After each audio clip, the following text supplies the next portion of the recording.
Buyer broker agreement. We again have chosen to use the UAR form. So this is the standard UAR form. We're allowed to use our own form because we're a principal, but we've chosen to use the UAR form. However, in any case, the Division of Real Estate requires that before we write a REPC, that we have an agency agreement. So this has to be the first document signed. You can't sign the REPC and then like 2 weeks later go, oh, whoops, I forgot that on my checklist. I better get this. This by state rules has to be the first document signed before you sign a REPC. Some agents are going to require their personal business policy is I'm not going to go show buyers unless they've done this. And I would say that's a minority, but you could make that business decision if you choose to. Most, I think, go out and show a home or two before they kind of ask them to get married. And so, that's kind of what typically happens. So this is, so reading the first line, this exclusive buyer broker agreement and agent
Yeah, we hope to get 3% if possible.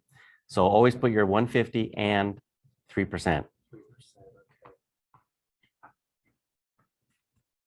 Of the acquisition price of the property, brokerage fee. If the property acquired by the buyer is listed with the brokerage, the buyer agent commission back paid to the company by the listing brokerage will satisfy the buyer's obligation for the brokerage fee shown above, provided that the We normally say BAC, not back. Oh, thank you. Provided that the BAC is not less than an amount shown above. Okay, so what that sentence is saying is that when you look in the multiple listing service, one of the at the very bottom, it'll say what the buyer's agent commission or the BAC is. So we're saying that they're going to get under contract with us to pay us 3%. So we're saying if they're offering us 3% in the MLS, then that will cover this.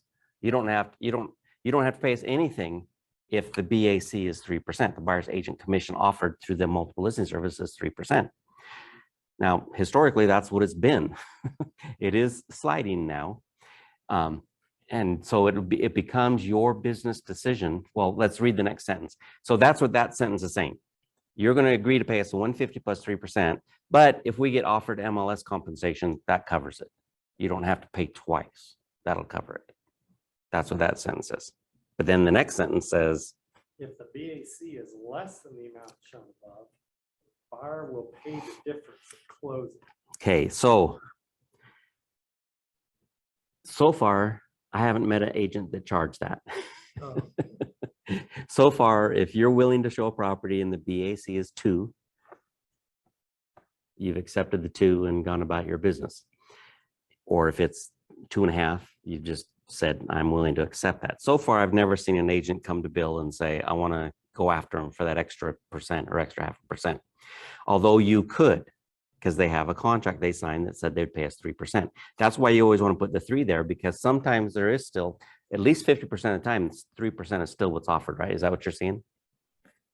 I think last time we did the stats, it was about. Probably, I was gonna say it's funny, on the lower end ones that already are the lower commission, I'm finding those are like my 2%, 2.5%. And the ones that are the higher, 500, 600, 7,000, more of those have been my 3%. And I'm like, really? Yeah, Which I'm grateful for the 3% there. I had Aaron do the like on one day. So it's just a picture of one day, but she looked at all the actives and wrote down the commissions, and it was like still about 60% or 3%. A year ago, it was more like 80%. So it has definitely dropped, but still more than half or 3%. That's why you want to put 3% in there, not 2.5 or 2. Because if they offer 3, you don't want to say, oh, here's, it's like 3% is what I expect to earn. And this will also help you when you're with a for sale by owner, because they have offered nothing. So I think we talked about for sale by owners, but there is a commission agreement. It's one of the MLS forms. It's a for sale by owner commission agreement. And so before you show a commission agreement, you'd always go to the seller and say, I have a buyer. Would you be willing to pay 3% if I have this buyer? And then you go to the buyer and say, they've agreed to pay the 3% buyer broker fee. So you don't have to worry about it. But if that seller said, no, I'm not going to pay that. I hate realtors. I'd never use a realtor. If they want to pay you, they can pay you, but I'm not going to pay you. About 1 out of 100 does that. Then you go. Only for sale by owner with a seller who would pay it. Then you'd go back to the buyer and you'd say, I can show you this house. We want, if this is the perfect house for you, we can do it. But we'll have to either add 3% to the sales price if it'll appraise, or we need to add 3% to your closing costs. But I'm not in a position to work for free. So I was gonna go on a discount when they were like, oh, we don't care, we'll pay the 3%. I was like, sure. I'm like, I appreciate that. Thank you. Yeah, I was like, So okay. this is the contract that gives you that 3%. So that's why you want to put 3% in there. Okay, so wherever we're at, if the BAC. If the BAC is less than the amount shown above, buyer will pay the difference at closing. At closing. If the property is not listed with the brokerage, in the absence of a commission agreement with the owner of the selected property, brokerage fee shown above shall be paid by the buyer. So that's a scenario I just gave with a for sale by owner or a builder. unless otherwise agreed to in writing by the buyer and the company, the brokerage fee shown above shall be due and payable on A, if a purchase, the date recording of the closing documents. B, if a lease, the effective date of the lease. Or C, if an option, the date the option agreement is signed. If the transaction is prevented by default of the buyer, the compensation shall be immediately payable to the company. And number 3, protection period. If within. Okay. 12 months. And here's another place where I personally, I would put 12. And it's because I got this blister on my finger from touching the stove. I had a buyer that actually did this to me. And where Salisbury will do this to you. You show them a property. They go back and tell the buyer, when's your agreement up? Well, we'll wait till then. I'll sell it to you and we'll cut this dang agents out who aren't worth the money anyway. I want them to have to at least suffer through a year before they can do that to me. Not 30 days or 60 days. People have no problem waiting a month or two. I want them to have to wait. Wait, so you're saying the seller and buyer, like the agents are doing their work, will kind of bump into each other? Not bump into each other. The buyer goes back and says, And they'll say, look, when we get rid of him, get rid of him. you just charge me a little less and then we'll make this deal and there's no, Yep. you're not paying any extra. There's lots of crooked people in the world. Oh, that's normal. And it's actually happened to me. So I'm telling you, So protection. I put 12. I So quit they're putting gonna do- 3 and started putting I 12. was always told 3, so that's interesting. So if they're gonna double cross you, you want to at least. Make they're gonna them, have to earn it. they're going to have to earn it. They're going to have to wait. Earn it By waiting. Hey, interesting. So this is only. So this is if you different than the show first them- page then, right? With the- This is if you've shown the If you property. show them the property. Yeah. Okay. This is if you shown the problem. So the first 6 months Was how long they're under buyer agency agreement to work with you exclusively. Doesn't say they have to buy a property. so it's 6 Just months. that, I would put 6 months.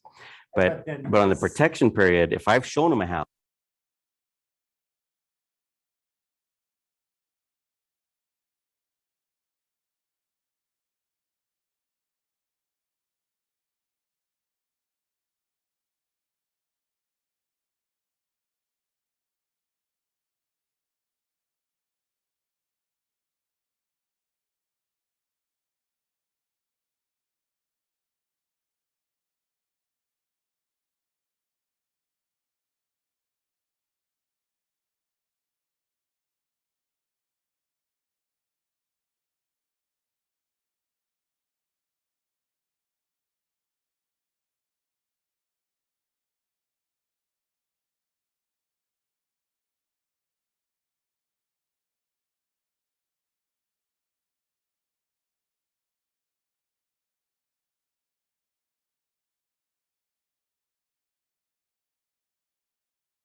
that primarily came from personal experience. That's Well, why I. Not only are they burning you, but they're burning the system. Yeah. That's why there's no penalty if you get another agent. Because then Right. they're Right. doing- they're doing Okay, it. so let's go ahead and jump to number 4. So go ahead, Sheree, and read number 4. Next page. Buyer representation disclosures. The buyer warrants that the buyer has not entered into any other exclusive buyer broker agreement with any other brokerage that is still in force and effect. The buyer will aid in all communications with other real estate agents. Notify the agents in advance that the buyer has entered into this exclusive buyer broker agreement with the company.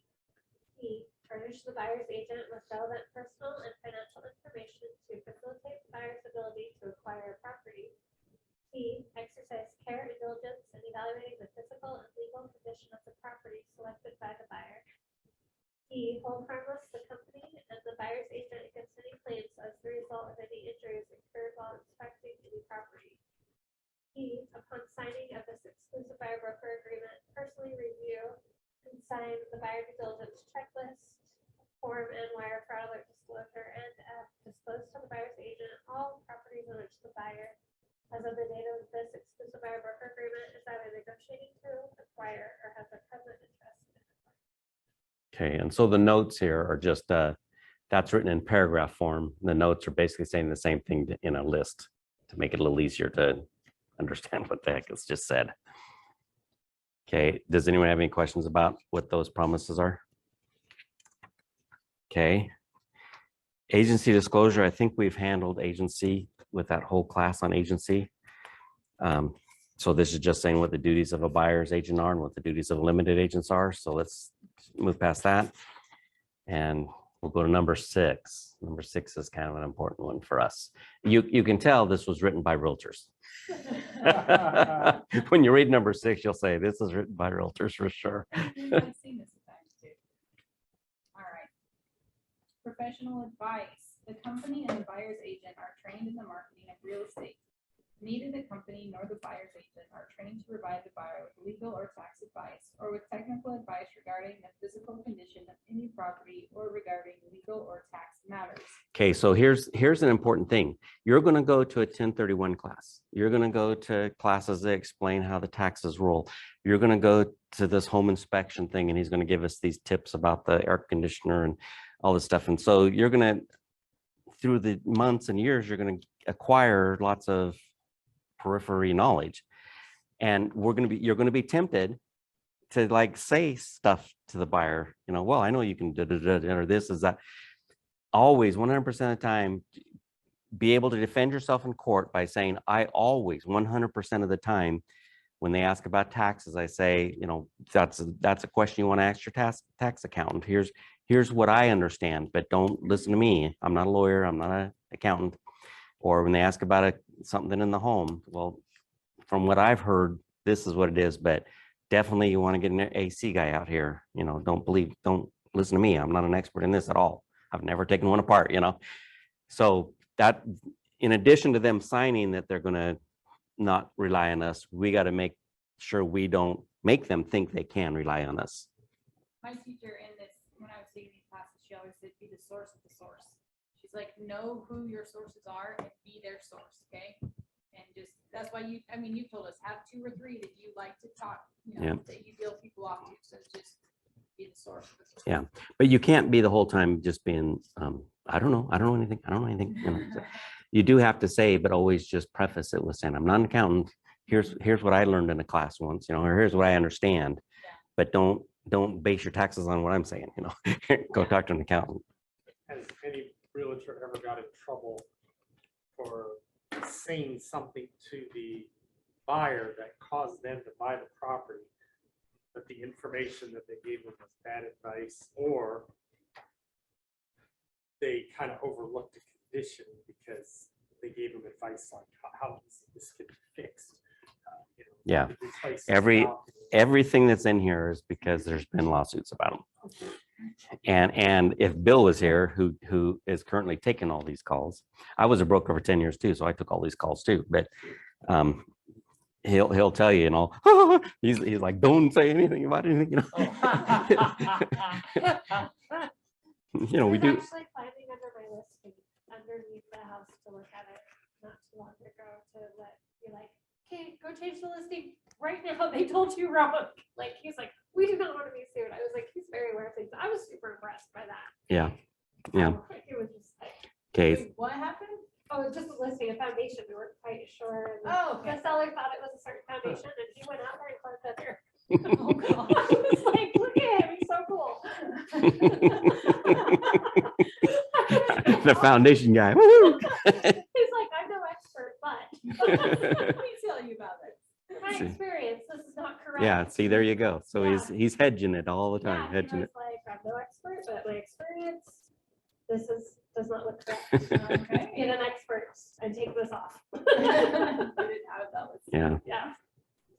All right, the buyer is advised not to rely on the company or any agents of the company for a determination regarding the physical or legal condition of any property selected by the buyer, including but not limited to past or present compliance with zoning and building code requirements, the condition of any appliances, the condition of heating, cooling, plumbing, and electrical fixtures and equipment, sewer problems, moisture or other problems in the roof or foundation, the availability and location of utilities, the location of property lines, and the exact square footage or acreage of the property. As part of any written offer to purchase a property, the company strongly recommends that the buyer engage the services of appropriate professionals to conduct inspections, investigations, tests, surveys, and other evaluations of the property at the buyer's expense. If the buyer fails to do so, the buyer is acting contrary to the advice of the company. Any recommendations for third-party services made by the company or the buyer's agent do not guarantee the buyer's satisfaction in the use of those third-party services and should not be seen as a warranty of any kind as to the level of service that will be provided by the third parties. The buyer is advised that it is up to the buyer and the buyer's sole discretion to choose third-party services that meet the needs of the buyer and not to rely on any recommendations given by the company or the buyer's agent. Okay. So the rest of this page, again, it's a lot easier to look at in a bullet points rather than trying to read in a paragraph. But normally when we go through a contract like this, we're going through this because you need to understand or have any questions you have answered. Your buyer's not going to tolerate you reading this contract word for word like this. So most of us do what we call pencil pop. This one means this, this one means this, this one means this. You know, we just kind of like pop through it. If it was me, I would take this paragraph 6 and I would have them read it out loud or have you read it out loud to them. I would say this paragraph is kind of important. I just want to reiterate this paragraph to you. So I would read this paragraph to them out loud, even if it's just right before you're writing the REPC. Because you can see what you're telling them is, you know, don't rely on me. And then also make sure when you're out there, if they ever question like anything about the foundation or something, always say, well, I would recommend you go ahead and get, you know, if this concerns you, if it was concerned enough to ask me a question about it, you know, does this crack matter? You know, well, to me, it looks like just a settlement, like an expansion crack. But if you're concerned at all about it, then I'd recommend we get a you know, engineer out here and take a look and make sure, because you don't want to buy a house that you're not sure about.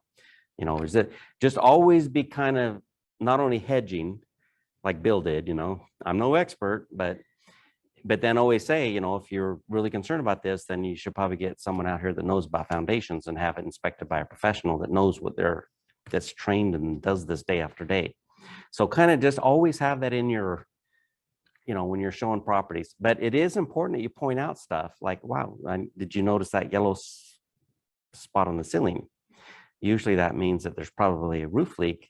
So we need to make sure we ask the seller if they've, you know, replaced the roof, repaired the roof. And if they haven't, then, you know, I'd recommend you get a roofer out here and make sure that you're not going to be having a problem once you move in. You know, so you want to be like not ignoring stuff. You just don't want to pretend like you're a roofer or you're a foundation guy, you know. And so that's a really important one. I'd probably actually read that one. The other ones you're basically just popping through, but that one I would stop and read. I mean, where do you draw the line? Because let's say you were very familiar with roofs or something. Want to give them some good advice about, you know? Always say if it, I love the term if it were me. I love that term because then it's always kind of like, or she even said that about the neighborhood, you know. Well, in my opinion, if it was me, So you could say, from my experience, this is how I see it, but I would still, if you're concerned about it, still let's get a roofer out here. But, you know, my experience has been that it looks like a new roof and it's probably fine now. But if you're still concerned about the roof, then let's ask the seller what the story is behind it. It should be on their seller's disclosures, but let's ask. And what you do is ask the listing agent to ask the seller. You never talk to the seller. So we'll ask the listing agent to find out from the seller what the story is, why there's a yellow spot on the ceiling. Okay, so no advice. What about like if you said personal knowledge, you happen to know have those tiles that they Yeah. last 24, Just- 25 years. Yeah, so just say, in my experience, those tiles last 25 years. Oh, But if you're concerned about it, you know, if it's something that's worrying you or you know would cause you not to buy the house, then let's get a roof right here. But you shouldn't say something like, those tiles last 25 years, you're never gonna have a problem with it. Take my advice and don't even worry, don't even look at oh, that's true. yeah, don't look at the roof. Yeah, you don't You know. might have been I mean, you could even have been a roofer for 25 years. And you know someone walked on the tiles and everything. one of them's cracked, you Yeah. know, one of them's broke. You don't know. So just always say, you know, in my experience, this is what I've seen, but if it's something that's worrying you, then let's get an inspector out here because, So opinion's okay. yeah, that's my experience or my opinion or, you know, what I found, but always recommend them to get a professional out. Because then if they say no, and you go to court, you can say 100% of the time, every buyer I've ever shown in my entire career, I recommend they get a professional. So it's not that I didn't in this one case. I always do this. And if you need me to bring in my last 3 buyers, they'll tell you that. It's kind of like, if that's just your way you do it, I always do that, you know? No, myself. Yeah, I like always being asked, like what the counters are made of, countertops. yeah. I'm not an expert on that, so right now I can honestly be like, I have no idea, but I feel kind of stupid that I don't know. Mhm. So I wanted to learn that. I've thought about going to some of these remodeling shows, Mhm. or, you know, and like Yeah. asking and learning it. But then I got thinking that puts me in a, like, if I told them it was one kind of thing and it wasn't, that would be. Yeah. So all you do is just say, well, let's verify with the seller what they, you know, Right Lucy- now, I just constantly say, oh, ask the seller. Like, yeah, You're that's don't safer. blame it on It's that. butcher block. If you want. I mean, some of those are, you know, someone's like, I don't know, granite quartz, I can't. I know, and marble granite quartz, some of them looks all the Like, I same. don't know. I'm with you. I just tell them all that it's all butcher block. That one's butcher block. That one's butcher block.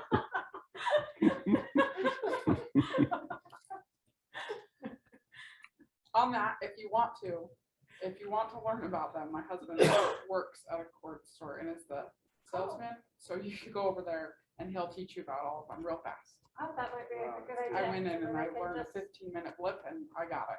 See, this is networking and this is awesome Yes, stuff. yes, that's Where's your good. husband work? Bedrock quartz, Then I'm writing it down. but they do granite and marble and all of that. Oh, okay, cool. What's his name? John Peck.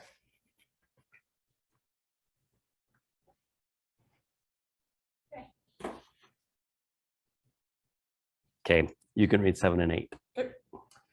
Dispute resolution. The parties agree that any dispute related to this exclusive buyer-broker agreement arising prior to or after the acquisition of a property. Is that the right word? Did I say that right? Yep. Yes. Shall first be submitted to mediation through a mediation provider mutually agreed upon by the buyer and the company. Each party agrees to bear its own costs of mediation. If mediation fails, the other remedies available under this exclusive buyer-broker agreement shall apply. Okay, here's an important distinction I hope that you can make. Who is this agreement between, this buyer-broker agreement? Who are the principals? Bill and the buyer. Okay, on a listing agreement, who are the principals? Bill and the seller. On a REPSI, who are the principals? Same. Buyer and seller. Buyer and a seller. Oh, So we're not a principal in a REPSI, right? But we are a principal in this one. So on this one, we're saying upfront, we want to go to mediation first. It's always a better idea by far. But so on these, we have it pre-written in there. We're going to go to mediation if there's a problem. And in fact, what's dumb, I mean, usually what the dispute's going to be is them paying us a commission. So we're actually putting ourselves in a box, But almost always, if you go to court on anything, they didn't pay the lawn care guy. When if you go to small claims court and sitting there, it's quite entertaining. And it's always stupid stuff like that, The judge always says, have you mediated yet? Go out in the hall. And there, we got mediators out in the hall and then come back. And, 99% of them get figured out in the hall because they actually then for the first time talk to each other, And most of the time, the buyer's like, I'm sorry, But in this contract, we are a principal. So we are saying we want to have mediation before we go into a lawsuit. In the REPC, it has a line in there that says the buyer and seller shall or may go to mediation. Okay, we're not attorneys. Who is it that can give advice on contracts? Me with our 2 weeks of real estate school? Okay, no, it has to be an attorney. So we're going to say if it was me, I would check shall because it's so much cheaper and easier and faster if you can get it. If you can get any dispute, you have mediated, versus lawyers and all the lawsuit and the huge expense that incurs. So if it was me, I'd check shall. But what do you want to do? Because we're not a principal. We're not the ones making the decision. We're just telling them what it means. So in this one, we are the principal. So we are saying we want to mediate before. So there's mediation, arbitration, and lawsuits. And mediation is the lowest level, the least formal. Usually is a lawyer or a judge that opened up their little mediation company, an ex-judge, not a current judge. So it's usually like someone, but it could be anybody. I could say, I want your mom to be the mediator. And that's, if we all agree, that's fine. So mediation is the lowest. Okay, so then the attorney fees. Well, actually, we don't even need to read. All it says is whoever loses pays.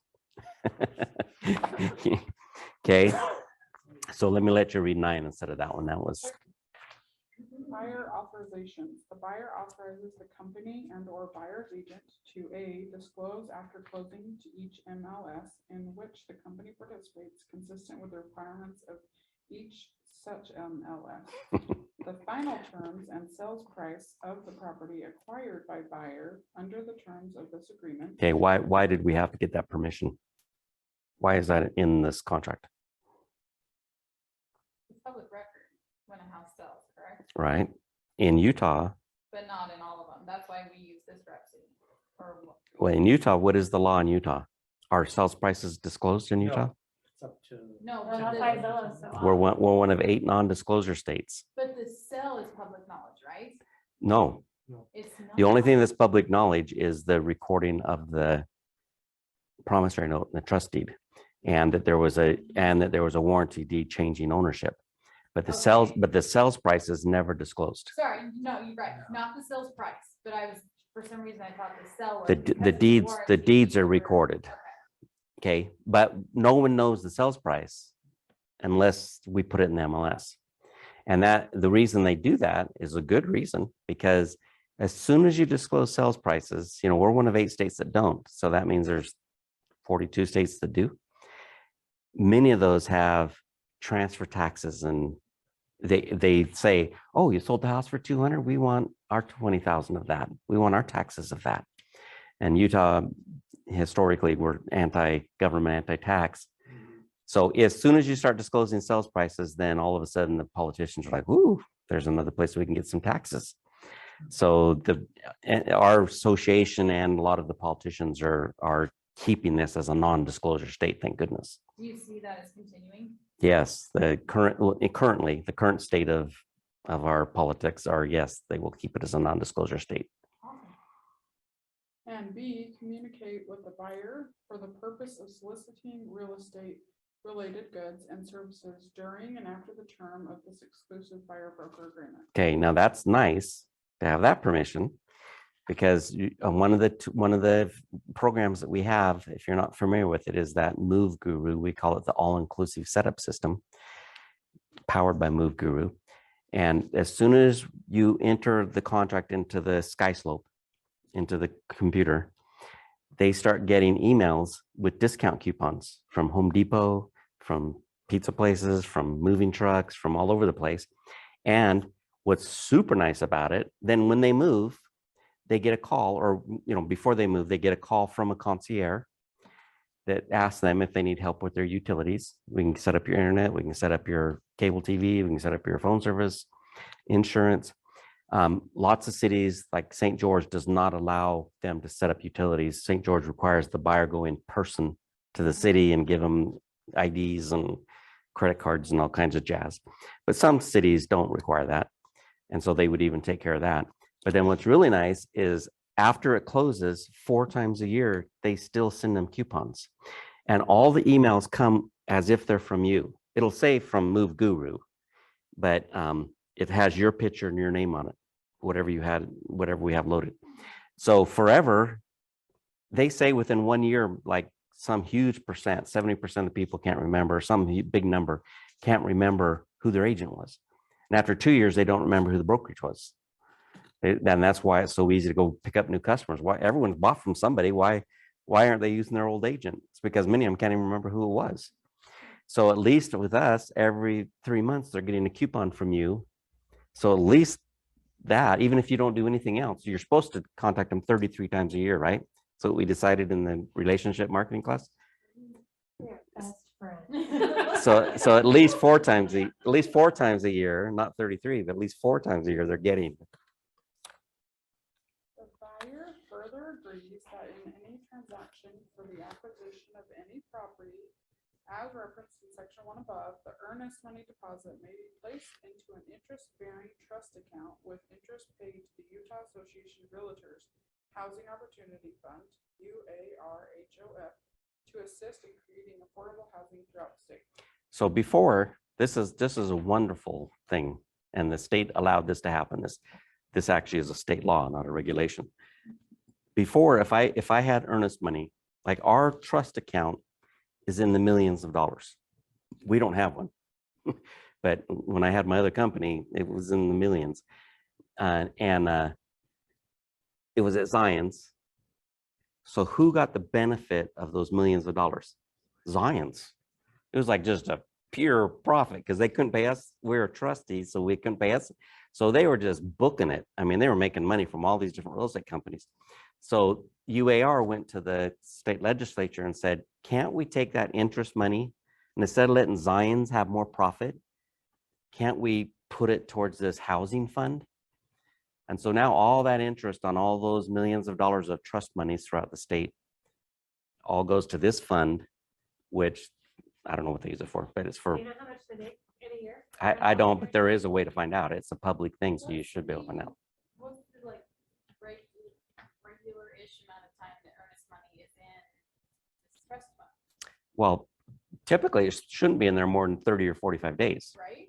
But if there's a dispute or anything like that, it can be in there for years.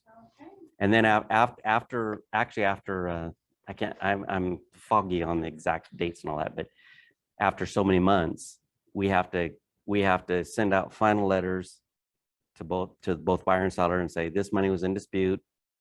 Are you guys going to resolve it? Meaning the buyer has to sue the seller, or seller has to sue the buyer in small claims court. And if they both say, I don't care, then we turn it over to the state as unclaimed funds. And then you see those radio commercials. Oh, you have money that you could get, and that's where that is. Okay, so attachments. This is an important one. And agents get mad because our compliance, you in this contract say the buyer due diligence checklist form and the wire fraud are incorporated into this agreement. So if you turn in your paperwork and you didn't turn those in, how is it our fault? It says in the form that you've included those 2 forms. Those are incorporated into the contract. So if you don't include those 2 forms, and unfortunately, the wire fraud is a state mandated form. Buyer due diligence checklist may be a state mandated form. I can't remember. The wire fraud is from the state of Utah. It's not like a UAR form or something like that. It's a state of Utah form. So those have to be there. So don't be mad at compliance when you didn't get those signed and didn't turn them in. That's on you, not on us. We're just trying to say, we're trying to keep you out of the newsletter and trying to keep you from getting fined and trying to keep you from getting sued. So please include the paperwork that it says are included. So you have to include those. Almost almost never is there another attachment. So almost always it's R naught. The addendum that would be most common is we have the compliance fee addendum. It's not an addendum, it's actually a disclosure. So some agents, like if the seller says, I'm already paying you 3%, why should I pay you another 150? Then you pull out this little form and go, oh, well, it's because we have to maintain records for a number of years and it costs money to maintain stuff. And so why don't you sign this that I told you about that? It's not an addendum, it's just, I'm telling you why there's this $150 fee. But it could be another probably more likely example is they say, wait, I have been out looking at this house and I'm thinking about making an offer on this house and I'm not going to pay you a commission if I end up buying that house. So then you would do an addendum to this, which would exclude that property from your agreement. And we do the same thing on listings where they say, oh, I got John Buyer and Joe Buyer, and I don't want to sign my listing until I find out if John and Joe Buyer are going to buy it, which of course they never do. And so you say, well, you know what? No worries. Let's just exclude them. We'll do an addendum right here to the listing agreement. It says we'll exclude John and Joe Buyers. If they buy from you, I'm not involved, but let's get it on the market and get it going. So you'd say the same thing here. Oh, don't worry about that. If you want to still discuss that and decide that, and that's fine. Let's just exclude that property. Equal housing, I think we all know about that. Electronic transmission, that used to be a big deal back when we used fax machines and stuff. Now it's all normal. Okay, what's due on sell mean? When to protect the vendor giving the money, the house sells, it's like an acceleration clause, meaning all the money is due right now. Because if there wasn't the acceleration clause, all the money would go to the seller, and then the seller would go, I only owe you $1,200 per month, but now there's no more collateral, so I'm not paying you. Yep. Yeah. In the old days, when I started in real estate, FHA was an assumable loan. It was really common that someone would come in as the interest was going up. I got in when interest was at 18, but dropping. And so if someone had a mortgage back when it was 8%, and it would be an assumable, and they'd always want the 8% loan, you know. And then a number of years ago, even FHA, there's no more. So when a property sells, the loan is due. And so with the reason this has to be in there is because of the people that stay up till midnight and they watch the How to Get Rich in Real Estate seminars. And one of their things is, oh, just take over people's payments and, you know, pay them $100 and say, leave, and I'll take over your payments and stuff. And I say, no, every loan nowadays that's been written for the last 20 years or more, if a lender finds out the property has transferred ownership, they're going to call that loan due that immediately. So don't think you can do one of these tricky little, you know, things. So that's what that's saying. And then this is the entire agreement, the effective date. So let's read 15, because it clear back in number 1, what did it say? The effective date as in paragraph 15, which I don't know why they don't just say it in paragraph 1. But here it is, clear down here on 15. So much, they do it in the Rep C too. I know. It's in paragraph such and such. Just say. Can you just tell me right now, since that's what we're reading about? I know, isn't that frustrating? So read 15, Kevin. 15, effective date, the exclusive buyer broker agreement is entered into and is effective as of the date the buyer and the authorized buyer's agent or broker have signed the exclusive buyer broker agreement, and B, the authorized buyer's agent or broker has received a mutually signed copy of this exclusive buyer broker agreement. Okay, so again, compliance frequently, not frequently, occasionally sends back a buyer broker contract to the buyer's agent, to our agent, and says it's missing your signature. And they're going, what do you care if it's missing my signature? This is, you know, why are you bugging me about? Well, because it says that this isn't even an authorized agreement until you signed it. That's what it says in the contract. Again, don't blame us if you didn't sign your contract. So what that means is make sure that you sign the bottom of the contract. You are required to sign it per contract, not per us, per the contract. Okay. Let's quickly go back to page 14. Does anyone have any questions about the buyer broker contract? Do you feel like you could fill that out now? And again, I urge you, go back and read an actual, go to the MLS so you actually see when it is not broken up like I have it broken up, and read it to yourself at least a couple of times. So that the first time you're reading it after this class, when your knowledge is dropping, isn't with that buyer for the first time saying, what is this? Read it 2 or 3 times to yourself. And in fact, when you get your first buyer appointment or you get your next buyer appointment, read it to yourself so that you can explain it to them and not look like a stuttering fool. Okay. At least that's my advice to you for your own sake. Okay. Go back to page 14 real quick. I just wanted to point out one more tip that I don't know that I bring up ever again. Okay. You're going to get buyer calls, as time goes on, you're going to get an accumulation of buyers or so-called buyers, prospects. And if what you want to work with is what we would call AA or A buyers. AA means they have a house to sell and they're a buyer. Woo, can't get sweeter than that. Okay. An A buyer means that if they're ready to buy, all you got to do, if you can find them a house, they're ready to buy, they'll make an offer. Everybody else you pretty much don't want to work with.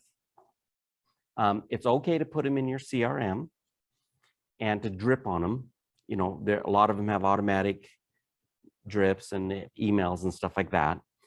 But don't spend, I'm telling you, and myself, I'm just as guilty. We used to have 3x5 cards, not a CRM. We didn't even have computers. There was no internet. There was no cell phones. I feel like this about all the cards I get lately. I'm like, I need a Rolodex. Yeah. Yeah. But from what people tell me now, there's apps that you can just take a picture of the card and it'll like categorize and everything. So you don't have to save any Hey, we're cards. about to get that out. I need to know Troy, this app. Troy has that. I am talking, he is my mentor. Why He has do I no, not know he has that? no business cards. He just takes a picture and it gets categorized and it's right there. I'm making notes But of it. anyway, so I'd have this box, box of 3x5 cards, if you remember what those are. and it would make me feel busy. So I'd come into the office and I'd have my box of 3x5 cards of all my buyers, quote unquote buyers. And I could feel busy because I look at all these buyers, I must not making any sales, but boy, did I have a stack of buyers. And so it's really important that you're constantly seeking that buyer that's ready to buy, or the seller that's ready to buy and sell. That's even sweeter. It's like every day that should be priority one, not looking at all these B and C buyers that are not ready to make an offer today. They're just like started in there looking, and and there's a lot of those, and those are fine, but put them in your CRM and let it drip on them. And you find I need a buyer today. Okay. So that's one thing that's really important because you can stall your career, literally stall it out to burnout, to done by working with B buyers. And they never are ready to buy, and you're not making any money, and you need an escrow, and you thinking you're busy because you got all these buyers, but you don't have any buyers. You don't have anybody that's ready to call. You can call up and say, let's go see homes this afternoon. That's what you have to have. I want to see houses today, and I'll make an offer if I find one. Okay. And there's thousands of them out there. We're selling hundreds of homes a month still. So it's not like there's no shortage of them. It's just, you got to find them. Okay. Nothing's more powerful and effective than getting all these buyers on a hot sheet. So even your A, B, and C buyers, that's how you keep them like motivated, is they're seeing these new listings come, and people get really desirable. They think, oh, I'm going to buy next year. But then they see these listings like, oh, maybe I want to buy now. Ooh, that's a perfect house. Let's go buy it. So that nothing is as effective as one of those hot sheets, either from the MLS, from your website, or from the mobile app. Get those hot sheets going. And secondly, always set your next appointment. Always set your next appointment when you're done. So don't go out and show them homes and then say, okay, well, I'll get back to you. You guys think about it. We'll get back together. Always say, okay, next Tuesday, would that work, or would Wednesday be better? It's always that alternative choice. And you always start with days, and then morning or afternoon, and then let's pick the hour. And if they hesitate still, say, well, let's pencil it in. Pencil, because you can erase pencils. Let's pencil it in case, so that I have that time set aside for you. And because you got to talk to your husband or your wife or whatever. But always, so would today or tomorrow, you want to go out tomorrow, or would Saturday be better? Okay, would morning or afternoon be better? Okay, 3 or 4 or 5? Okay, because if you just say to them, what's a good time? Let me talk to my husband and we'll get back to you and and then it's like you're playing the phone tag and text tag and okay. So that's a really important tip. Both of those are like really important tips if you want to sell more than one house every 3 months. So would you do that? I do a lot of video tours because a lot of my clients don't actually live here. Okay. Would you recommend that? Yes. Doing that with video tours? Yes. Just on my- You never want to have this hanging out there. We'll get back to you. We'll think about it. Well, what's a good time? Always da da da da. Okay, okay. So I'll have some tours ready for you on Thursday at 4 o'clock then. And then I send them a text, and then I send them an email. Then I put it in my CRM so I don't forget. And I put it in my calendar that I'm supposed to have that ready. So you're like, especially if they're like an active buyer, man, you don't want to have them scooting away from you somehow. Because whether you're with them or not, they're searching the internet, they're looking, whether you're there or not. I want to be the one that's there, ready to go all the time, for those A buyers.